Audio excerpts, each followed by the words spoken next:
नमस्कार सर। नमस्कार सर जी। सर क्या नाम है आपका? मेरा नाम अशोक कुमार मानिकपुरी है सर जी। अशोक कुमार जी, आप कहाँ से हैं? छत्तीसगढ़ जिला महासमुंद, ग्राम बरुल से हूँ सर जी। अशोक कुमार जी, संत रामपाल जी महाराज जी से कब जुड़े आप? संत रामपाल महाराज जी से नाम दीक्षा मई 2018 में लिया।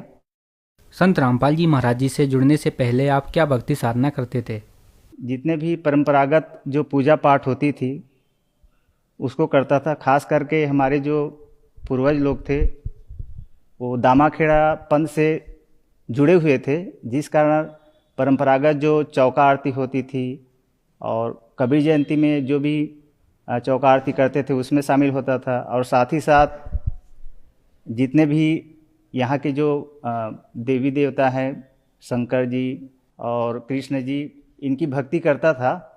और मैं शुरू से ही भगवान को मानने वाला था, जिसके कारण कहीं भी कुछ भी होता था तो थोड़ा सा उसमें समय निकाल करके मैं जाता था। लेकिन बाद में जब कुछ शारीरिक परेशानी हुई तब मुझे पता चला कि ये जो हम देवी देवता की जो भक्ति कर रहे हैं ये हमको लाभ नहीं दे सकते, क्योंकि भक्ति करते हुए भी यदि समस्या आ रही है, शारीरिक परेशानी आ रही है, मानसिक परेशानी आ रही है, तो कहीं ना कहीं कुछ न कुछ चूक है, जिसके कारण से हमें फिर सोचना पड़ा कि आखिर वो कौन है। तो फिर संत रामपाल महाराज जी की एक पुस्तक मिली, ज्ञान गंगा, जिसको पढ़ने से हमारे मन में एक उम्मीद जागी कि कोई तो है जो पूरी कायनात का मालिक है, सृष्टि का मालिक है और हर दुख और दर्द का वो निवारक है। दुनिया में यदि कोई गॉड है तो कबीर परमेश्वर है, और उन्हीं के अवतार संत रामपाल महाराज जी हैं जो शास्त्रों में वर्णित भक्ति विधि के अनुसार साधना बता रहे हैं और जिनको करने से सर्वलाभ प्राप्त हो सकते हैं। तो दास संत रामपाल महाराज जी से नाम उपदेश लेने के पहले बहुत शारीरिक परेशानी में था। सर्वप्रथम मेरे पेट में गैस की समस्या हो गई थी सर जी, जिसको मैं जो एमडी जो मेडिकल के जो मेडिसिन के जो स्पेशलिस्ट होते हैं उनसे जा कर के मैं मेडिसिन लेता था। वो हाई डोज का एकदम DSR वगैरह टेबलेट देते थे, जिसको सेवन करता था, 15 दिन तक ठीक रहता था, उसके बाद पुनः फिर वो पेन शुरू हो जाता था। एक समस्या ख़त्म नहीं हुई थी, फिर एड़ी में मेरे प्रॉब्लम हो गया। एड़ी में प्रॉब्लम हो गया मतलब डॉक्टर बोलते हैं कि हड्डी बढ़ गया है। तो हड्डी रोग विशेषज्ञ के पास गया, एक्सरे करवाया तो उसमें हड्डी बढ़ा हुआ दिखाई दिया। तो उन्होंने फिर फिजियोथेरेपिस्ट के पास जाने के लिए बोला।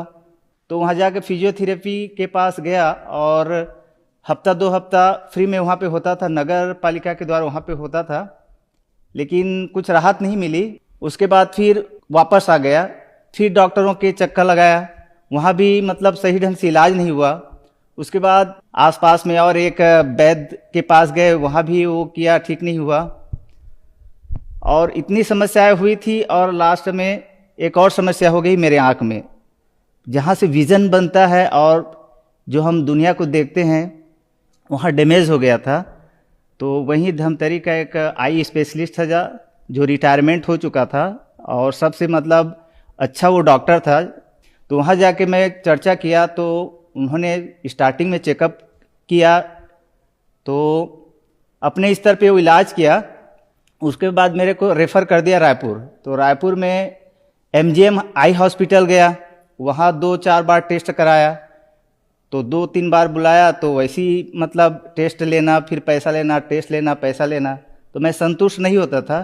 फिर एक और से परिचित से मैं चर्चा किया तो डॉक्टर आनंद सक्सेना जो आई स्पेशलिस्ट है उनका जिक्र किए, वहाँ गया, फिर वैसे ही वहाँ टेस्ट किए। जैसे MGM आई हॉस्पिटल में आई टेस्ट हुआ, हर टेस्ट में 4,000-5,000 लेते थे एक टेस्ट में, वैसे सेम कंडीशन वहाँ चला। तो फिर मेरे मन को संतुष्टि नहीं हुई कि रायपुर में आकर के जब इतना टेस्ट करा रहा हूँ फिर भी मेरे आँख में कैसे प्रॉब्लम हो रहा है और मेरे को मैं यहाँ से संतुष्ट होकर नहीं जा रहा हूँ। तो फिर मैंने उन डॉक्टर से पूछ ही लिया, सर मैं एक जानना चाहता हूँ कि यहाँ मैं आता हूँ और टेस्ट कराता हूँ लेकिन मैं संतुष्ट होकर क्यों नहीं जा रहा हूँ। तो फिर डॉक्टर बोले कि ये जो प्रॉब्लम है बहुत बैड लक होता है, जिनको हो जाता है वो ऐसे ही चलते रहता है। और हम लोग तो सिर्फ एक दवा दे सकते हैं, लेकिन एक्चुअल में जो ठीक करने वाला ऊपर वाला है। फिर वहाँ पे मेरा दिमाग ठनका कि मैं क्या करूँ ऐसे करके। फिर घर में ज्ञान गंगा पुस्तक थी, तो मैंने ज्ञान गंगा पुस्तक पढ़ी और सत्संग को बराबर देखते गया, तो मेरे अंदर बहुत आशा जगने लगी। और उसमें जो आप बीती जो बताते थे संत रामपाल महाराज जी के शिष्यों के, उसमें इतने चमत्कार बताते थे कि मेरे अंदर एकदम और हौसला बढ़ जाता था कि यही है वो जो दुनिया के जो बोलते हैं सबके मालिक एक, यही है आए हुए हैं जो सभी को सच्चा राह सद्भक्ति बता रहे हैं। ज्ञान गंगा पुस्तक को पढ़ने से उसमें ऐसे ऐसे प्रमाण मिले कि मेरी अंतरात्मा जाग गई और मैं मई 2018 में नामदान केंद्र पिथौरा मेमरा में संत रामपाल महाराज जी से नाम दीक्षा दास पूरे परिवार सहित लिया।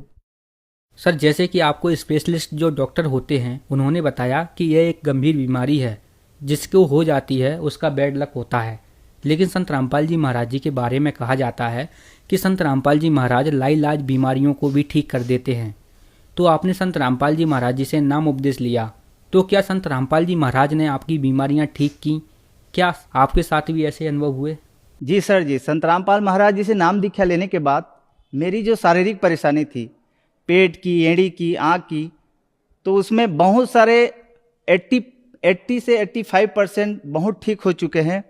और इससे संत रामपाल महाराज जी से नाम दीक्षा लेने से पहले मेरी जो नौकरी की जो सैलरी जो आती थी वो कभी पूरता नहीं था, अपने स्टाफ के दोस्तों से उधार लेना पड़ता था। लेकिन जब से संत रामपाल महाराज जी से नाम दीक्षा लिए हैं तो कभी भी किसी से शारीरिक परेशानी के संबंध में उधार लेना नहीं पड़ता। और नाम दीक्षा लेने के बाद जो रेगुलर मैं टेबलेट लेता था एड़ी के लिए लेता था तो पैसे कम हो जाता था, फिर इसके पेट के लिए लेता था, फिर उसके लिए आँख के लिए, तो लगातार 5 साल हो गया। आज तक जो कंटिन्यू में जो दवाई लेता था, सेवन करता था, वो संत रामपाल महाराज जी की दया से वो दवाई लेना बंद कर दिया हूँ और मालिक की भक्ति कर रहा हूँ और परमात्मा दया कर रहे हैं। एक और लाभ हुआ, मेरा 2.5 साल का बच्चा था, तो उसके पेशाब द्वार जो ओपन होता है छोटा से बच्चा का, वो पूरा मतलब ओपन नहीं हुआ था, थोड़ा सा एकदम सुई की नोक के बराबर खुला था। तो उसको डॉक्टर को दिखाए तो डॉक्टर बोला कि 1 महीने का दवाई देते हैं, इसको डेली लगाना और थोड़ा सा इसको दे के थोड़ा सा मालिश करना, ऐसे करके। तो 1 महीना तक दवाई लगाए, उसके बावजूद भी ठीक नहीं हुआ।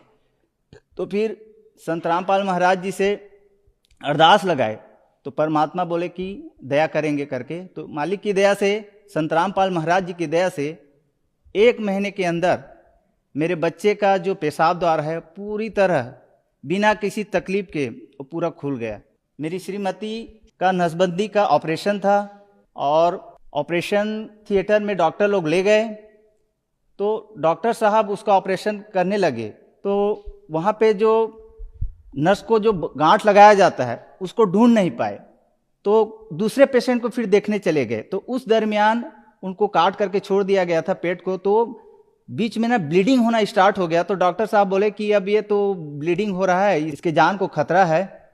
तो वहीं पे परमात्मा से विनती किए, तो परमात्मा की दया से ना वो डॉक्टर पुनः आ करके उसके पेट को, ऑपरेशन को ठीक किया। तो ये दूसरा लाभ और हुआ।